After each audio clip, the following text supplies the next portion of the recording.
Hello, welcome to the American Business Podcast for the Next Generation. I'm Kevin Deveji, your host, and I'm happy to share that we have more than 2,000 subscribers on YouTube, and these numbers increasing on daily basis. So I'm very happy about this, and I'd like to thank you for your support.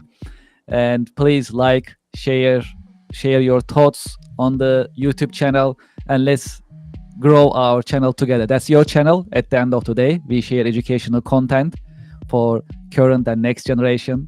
And please continue your support and like and share our YouTube channel. Thank you very much. Well, today I'm excited to welcome Eric Ciampoli from Eric Ciampoli Industrial Consultants. We'll be talking about tariffs, the latest about US American manufacturing, and other subjects. So let's welcome Eric. Eric, welcome to the podcast. Thank you for having me, Kevin. I appreciate it. Thank you for being with us. Well, since the last time we talked, which was the end of February, a lot has changed, and especially with regards to tariffs and other, developments in the with regards to the manufacturing. Uh, we all of us actually very curious about your insights. Let's start with tariffs. The effects of the tariffs on manufacturing, especially in this changing environment. How manufacturers can um, manage this change and adopt the tariffs and the next steps. If you can share your insights, that'd be great. Right. Yes. So tariffs are now one of the probably the hottest topic in the news and in day-to-day business, particularly in manufacturing. And what a lot of people don't realize is it's nearly impossible to manufacture everything here. Even if you're building things in the United States, you're buying components, globally sourced components, and a majority of these things are coming from China specifically. Controllers, bearings, industrial parts, that's where they're coming from. So it's a very complex answer to say, what would the roadmap look like? It's my personal belief that the storm won't be that long, but there'll be a lot of waves in the process and a lot of wind. So not overreacting is key, because if you over respond and it's wrong, and overbuy, you end up with a lot of expensive inventory, and space is expensive and you don't want to waste it. So as far as answering what should manufacturers be doing to build a roadmap, it's like, well, if your parts go up, you need to look at how your operations running. So if you can't control the part cost, we need to control the cost of things that go into it, and particularly labor and utilization of floor space.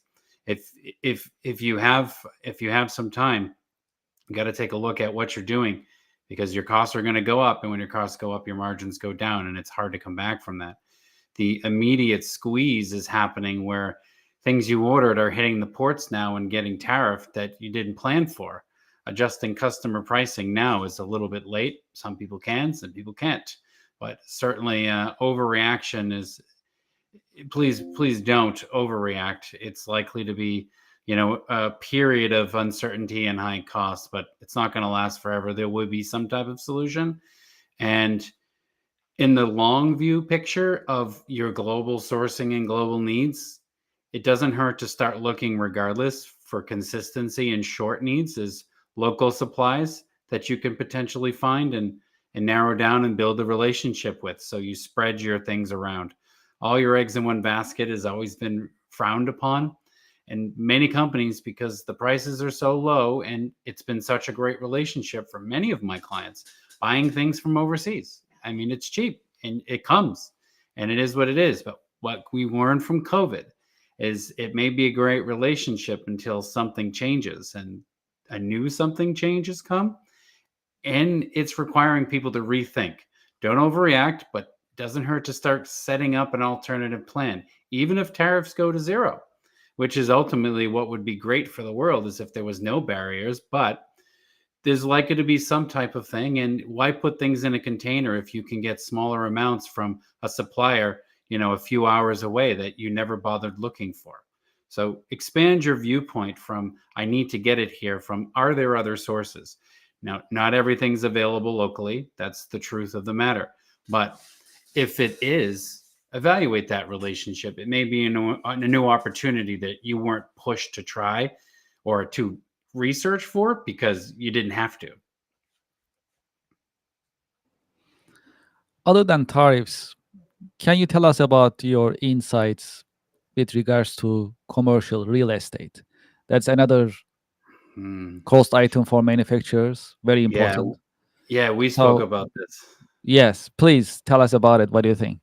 This is my real fear. It's not tariffs. It's now tariffs will be what they're going to be, but if your rent prices are driving up and up and up every year, or you're at the end of your lease term and your landlord is looking for a 200% increase on your lease, this is the scary part.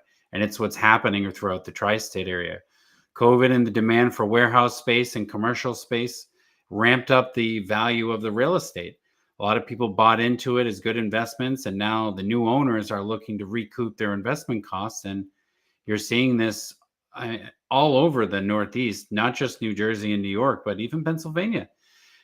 I have some clients with lease rates going from mid sixes or low eights up to $16 and $17 a square foot, which would not be the end of the world if it was a few thousand square feet. But we're talking 100,000 square foot, 200,000 square foot buildings that now you're getting these enormous rent increases, and it's devastating for a business. And even if you say, well, I don't like this deal, I want to pick up my factory and relocate it to a lower cost, it's that itself has enormous obstacles. It's doable, and I've done it many times, but it's not without consequences.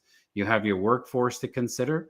Not everyone's going to drive an hour to come to your new location because it was cheaper, which is why those buildings and spaces are less expensive to begin with. Access to labor is important because you can't automate everything. So the cost of real estate is a really big deal right now for manufacturers, and particularly when you're in food. If you've got millions of dollars into your building with refrigerations and drainage systems and sanitation, you can't just pick it up and move it. You've got to build millions of dollars in infrastructure. And if you're lucky enough to find another place that already has it, you're also going to pay the premium there. It's a very hot topic, and I've got 3 live customers right now facing this situation with the lease end coming up in the next few months and substantial rent increases. Now, the good side of it is it seemed to have slowed down a bit, but anyone who has signed those agreements because they had no choice, you're now stuck in for 10 or 15 years more with this painful experience of you had no choice. And one is already feeling that they got a better deal than what the original thing was, but it's by no means a great position for the company to be in. And we're having conversations on where else can we go. And it, depending on what you do and where your market is, you can only go so far. Yes, it's a critical decision. That's how It's it looks scary. like it. And well, the in our previous episode, we talk about AI and AI in general. So let's talk about AI from manufacturing point of view. Do you think AI will replace manufacturing jobs in the future? I think AI will absolutely play a very, very critical role in manufacturing, but I don't see AI being that dominant on the production floor itself. It'll be there in information ways, but the people part and the automation part of making things, artificial intelligence is only going to go so far. It's the information systems that support it. That's where I really see it expanding. Is imagine you're running a shop today, you have someone entering lots of data in for a customer order, and you're digesting engineering drawings and trying to make a bill of materials make sense for production, and that's riddled with human error. So you have quantity mistakes, you have typos, you have location issues where it's just subject to a lot of time of someone to put that information together. And we're all human. If you're doing it all day, every day, you're only going to make so many mistakes per hour. And whatever those are, they don't usually get caught until it's already found. And when it's found in manufacturing, you're at the point of let's do some work and you have an issue or something doesn't fit or I got the wrong part. So AI is going to play a role because it needs to. We need to control the cost of goods. We can bring things back, but if the cost goes up, customers will find another option. So it's going to be a substantial part of the business. And when I say the business, I'm saying the administrative and the digestion, sharing, and computation of data. The put things together, that's where the robots come in. And even though so many things can be done there, but the artificial intelligence of, hey, let me drop something into this field and have it make sense for me. And then I use that to put into my ERP system. Or I get creative and I build something to streamline this where it'll scan the order and put it in for me. So I don't have to digest and assess things. I can do it quickly. And I see that becoming a very dominant role for AI, is just reconfiguring things. Now, I'm hoping it gets really good at scheduling and planning, because ERP systems are built, enterprise resource planning and materials. How much do I need? But it still relies on what people put into it. If the information in is old or bad, it doesn't give you a very good picture. I want to see AI take over the role of that very hard to figure out, of all the things I have now and all the things that are coming in and how much I have in stock. What can I do in the next 60 days? That's a very, very, very useful thing, but it's a very hard thing to figure out. A human can only assess so many reports per hour given on the data. And Kevin, reports are only as useful as the user's understanding of it. So I can look at a lot of reports, but still not be able to make any decision. What about if we can start using AI to take 50 reports and then make it useful? Now, that's something no human can do at the speed that AI can do. I use it all the time to assess financial statements. I use it to assess things. I'm like, hey, instead of reading this, 30,000 line something, give me a summary of it and the points that I need to know. I don't need to spend 3 or 4 hours to churn through each page to figure out where the good stuff is. Highlight the things I need to be concerned with. And yes, it's not perfect, but I get a lot shorter amount of information to assess and spend my time doing the things I'm supposed to be doing.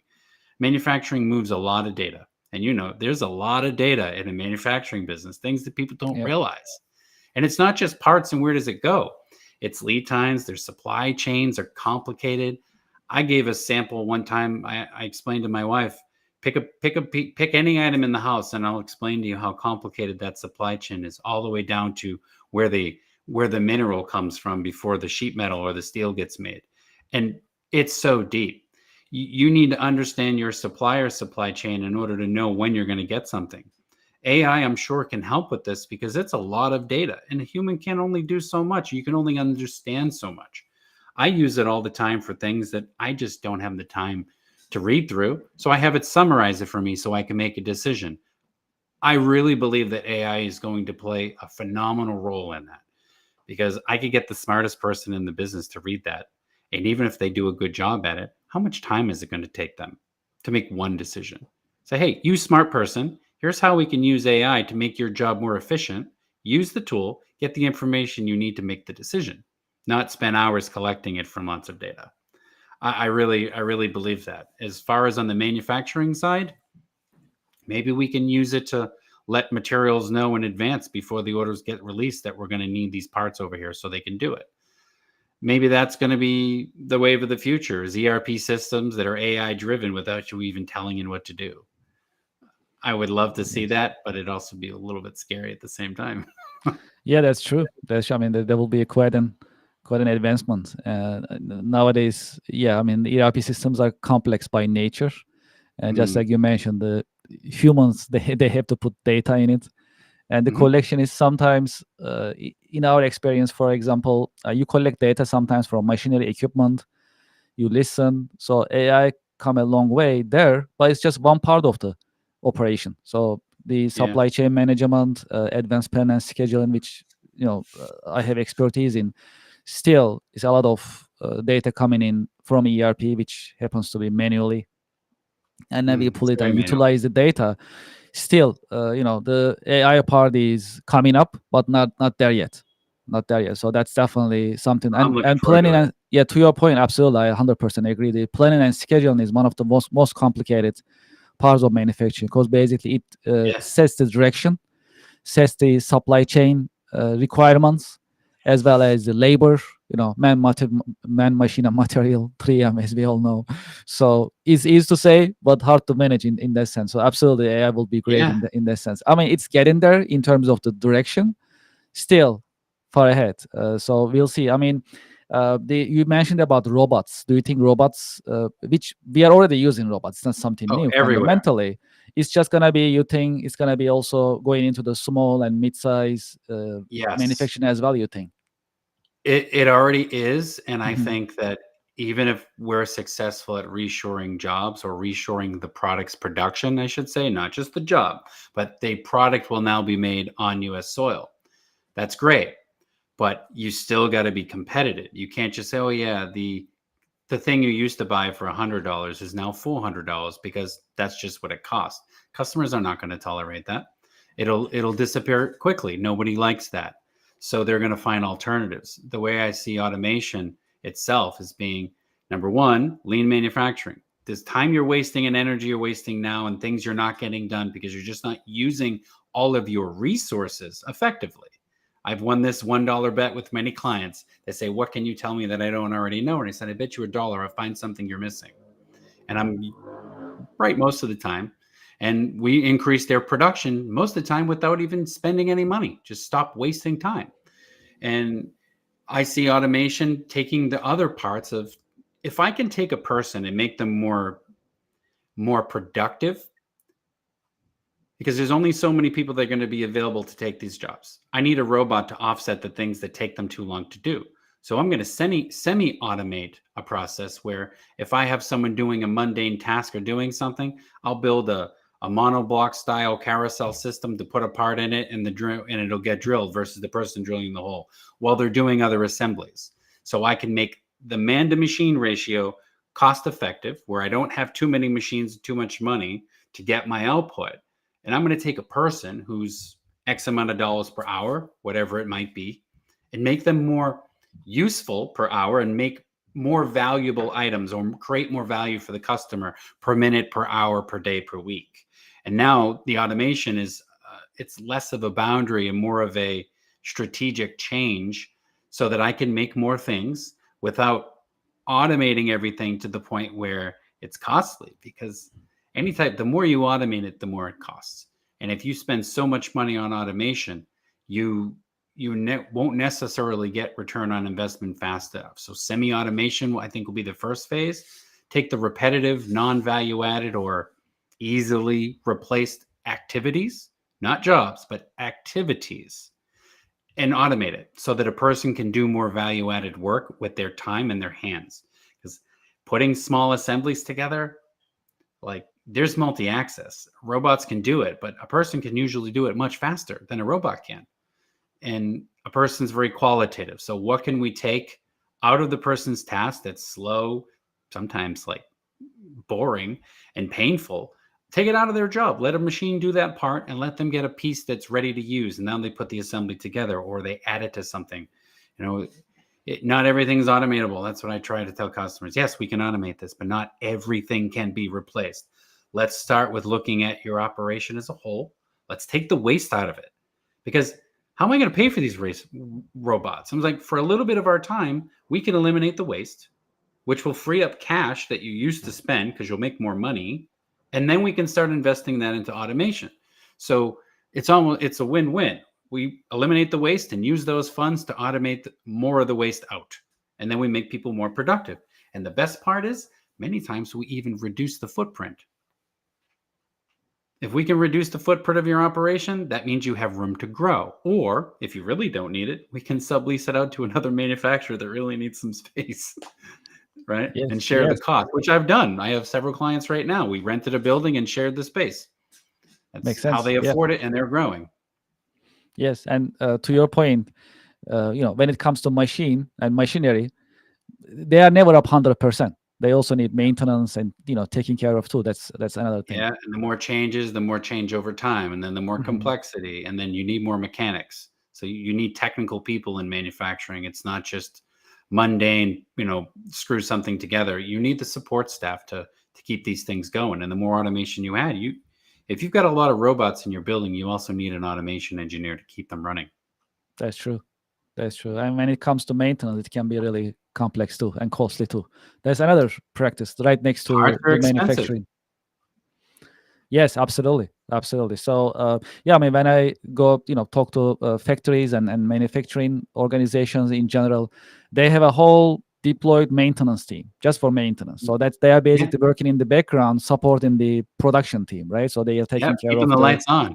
yeah, absolutely, the mechanical maintenance, the electrical maintenance, the electronical software maintenance. These are all expertise areas that they need to implement, and it's a whole different practice running Yeah. parallel with And great, with great career manufacturing. opportunities for people that don't Yes. want to go to college and want to be technical. There is going to be a lot of robots and a lot of automation to babysit.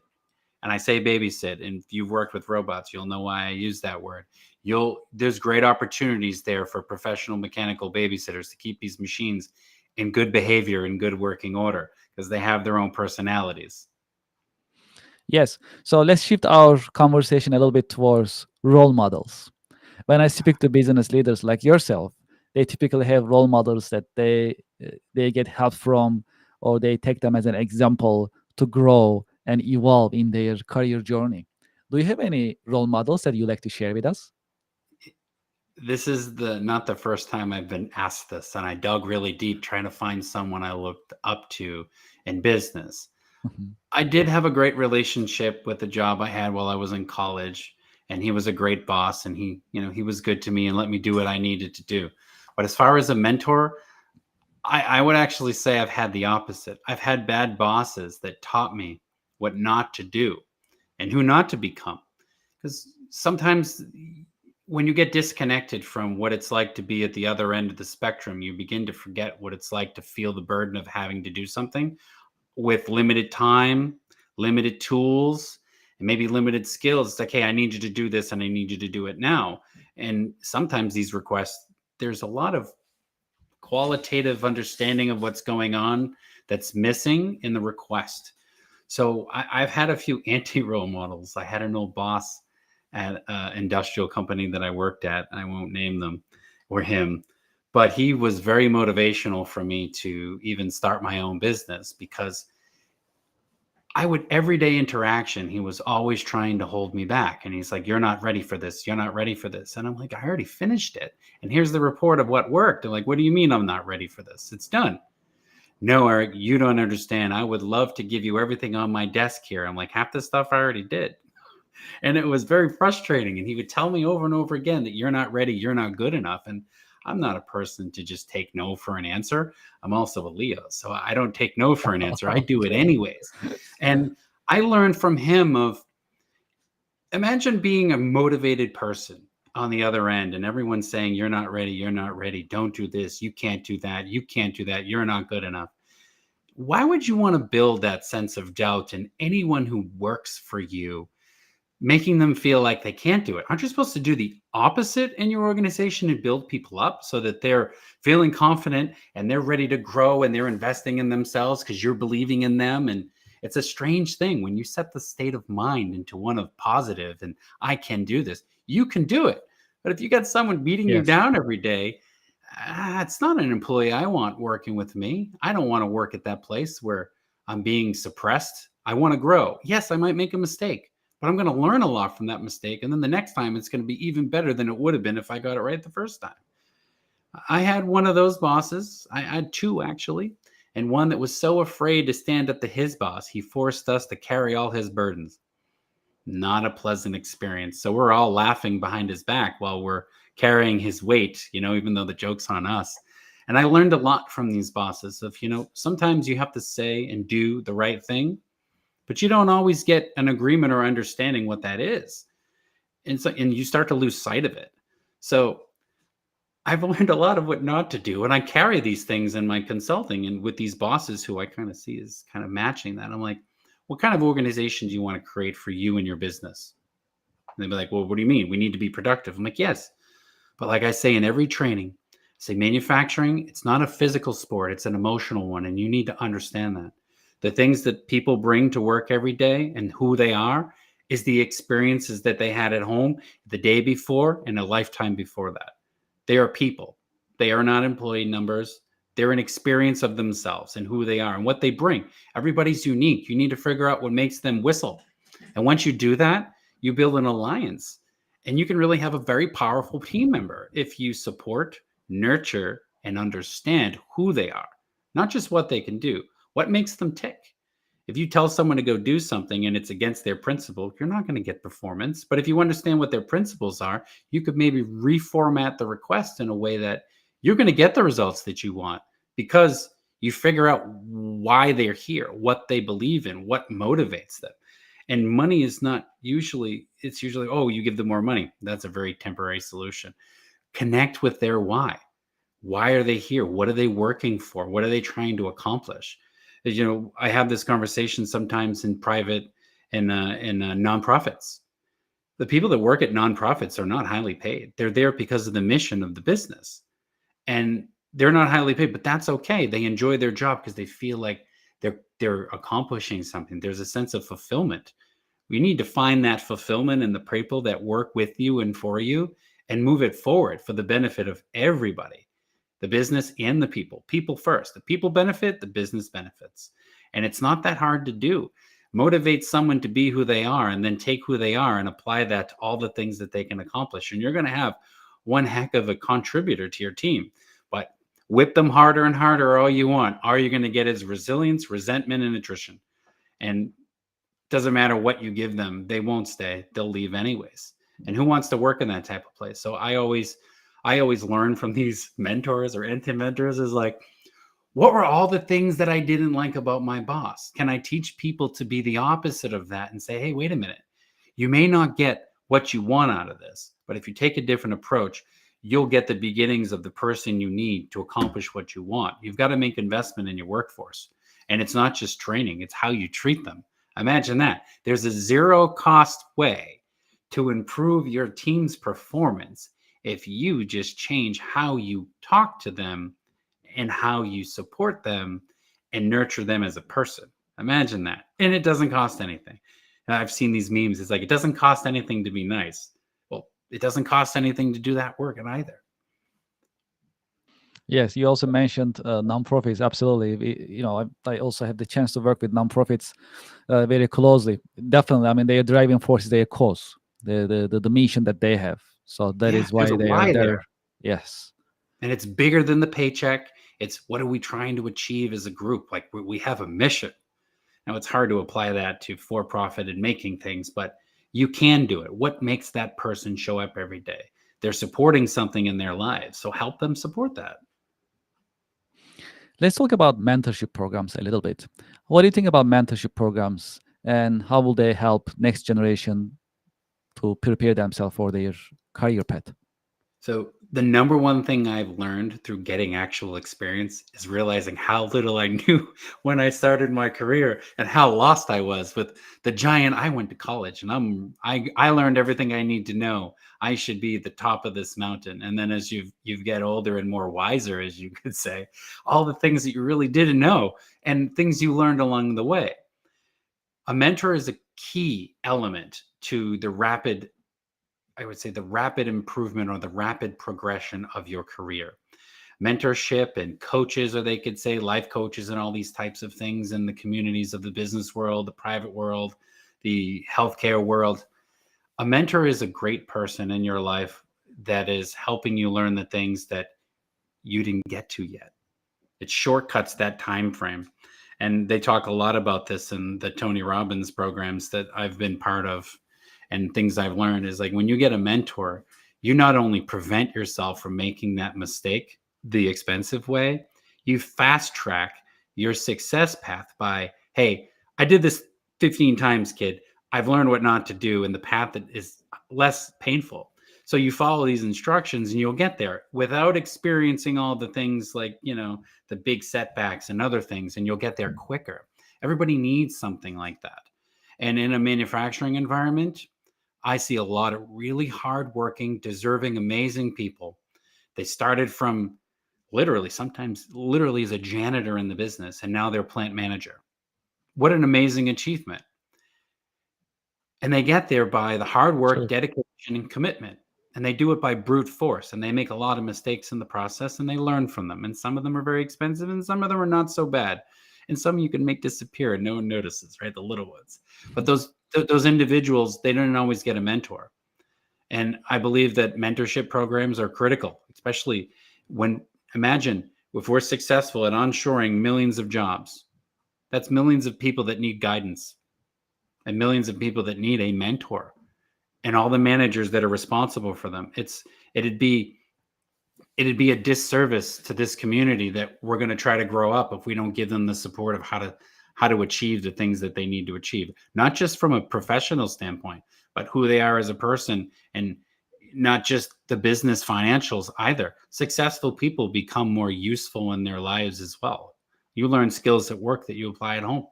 I use the tools I know in my professional and my personal life.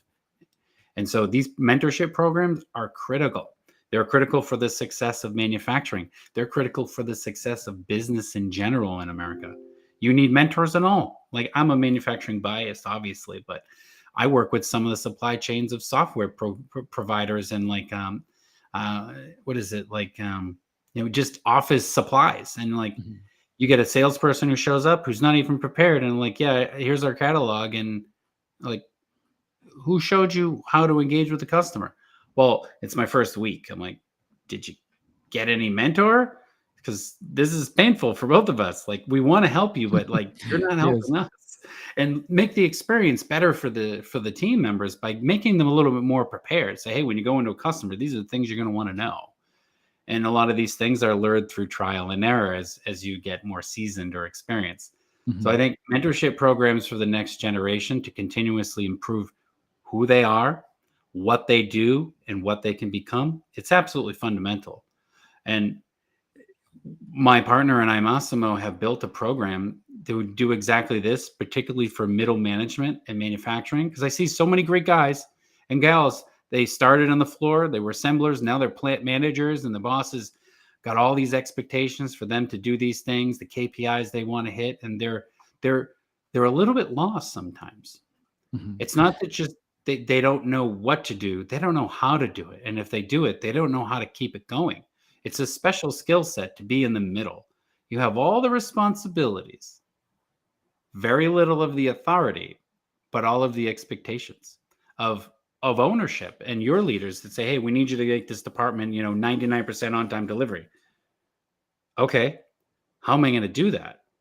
Well, I got to make people work overtime. Well, that might get you the solution, but there's going to be a cost to it. And in the long-term cost of burning out employees, making them work weekends, that's not a long-term solution. So you got to figure out what's going on in my organization that I need for them to become mentors themselves. The mentors need mentorship too. Because how do you Yes. mentor someone if you have no reference point? So we built a program to do exactly that. And Yeah, can you tell us about that program, and also some information that also, how our listeners and audience can attend and follow? sure. So this program, we call it the Manufacturing Roundtable. There's many executive leadership groups for business owners to support them and all their things, but who's helping the guy in the middle that's got to make all the dreams come true for the owner, you could say. So this is built out for manufacturing companies, the middle managers, helping them learn how to deal with people, how to deal with meeting performance guidelines. Sometimes some of it's going to be technical, some of it's just emotional and people management and coaching them through that. And it's a support community for this group to help them be successful so that they can get promoted into higher levels in their organization and get the compensation increases that they deserve. If we make the business more profitable and they're part of the people that do that, they get a piece of the pie too. So we built this community out called Manufacturing Roundtable to do exactly that. And we have a free seminar we're inviting everyone to on May 2nd for our first open door roundtable event to support the guys in the middle and gals in the middle that need to get it done. The ones that are responsible for that report that, hey, it didn't ship today. Well, why didn't it ship? Well, there's 100 reasons and I don't want to talk about it. It's like, well, those I don't want to talk about it. We're going to talk about that and we're going to help them become successful at their job in ways that no one showed them how to do it. It's sometimes complex and sometimes very simple. And teaching them the skills that I've learned through watching hundreds of organizations do things right and do things wrong. And, manufacturing is very hard. We make it harder with all the rules that we create. And some of these rules do not benefit neither us, the customer, or the employee. What resistance can we take out of the process in a beginning to make the job easier and the goals more attainable? not moving the goal to make it easy to hit the goal, like, taking the basketball hoop from 9 feet to 7 feet so you can slam dunk. We're not trying to do that. We want to raise the goal, but remove the resistance to achieving it, because there's all kinds of things in an organization. I've heard every story you could imagine. Yeah, Eric, after we do this training, who's going to help us now? I'm like, that's why this got created. It's like, you know what? They need a coach. They understand the tools now. We taught them what to do, but like I always use the analogy. You have your most successful sports teams have some of the most amazing coaches you can see, right? They're not just business managers. They learn how to get the most out of each and every athlete. Your manufacturing organization is a bunch of high potential athletes that just don't have the right training and tools to be champions. And some do it by luck, some do it by brute force, but we don't need to make it so difficult and complicated. We can make it easier for them, teaching them these tools. So that's why we created it. It's the next step. Here, we trained you on how to do all this stuff. Here's the tools. Here's all the training. You guys are now, you're certified in how to get things done in a lean way. But what comes next? It's long-term coaching and support so that you can achieve your goals. The boss is like, wow, look at this. I'm impressed. And you're like, yeah, that was me. I can do this stuff because I believed in myself and I had the support. I was able to make it happen. Yes. Well, Eric, I can't believe we already passed 30 minutes barrier. It's amazing. So time flies, but it was actually very educational as always. It was like our first episode. So thank you so much for being with us and sharing your insights and your wisdom with us today. Thank you for having me, Kevin. I always appreciate it. My pleasure. And to our audience and to our listeners, thank you very much for being with us. Well, in the beginning, as I mentioned, we on YouTube, we passed 2,000 subscribers already, our first 2,000 and more coming. We truly appreciate your support on YouTube and to our podcast in general. Please follow up our channels, YouTube, Facebook, TikTok, Instagram, and also Twitch. And on YouTube, please subscribe, share your thoughts also on YouTube as well. Let's keep it going and make it bigger. At the end of the day, this is your podcast. That's an educational podcast, and we have experts in every episode, just like Eric, and we create an educational podcast every Friday. Thank you very much for being with us, and looking forward to seeing you next Friday. Thank you.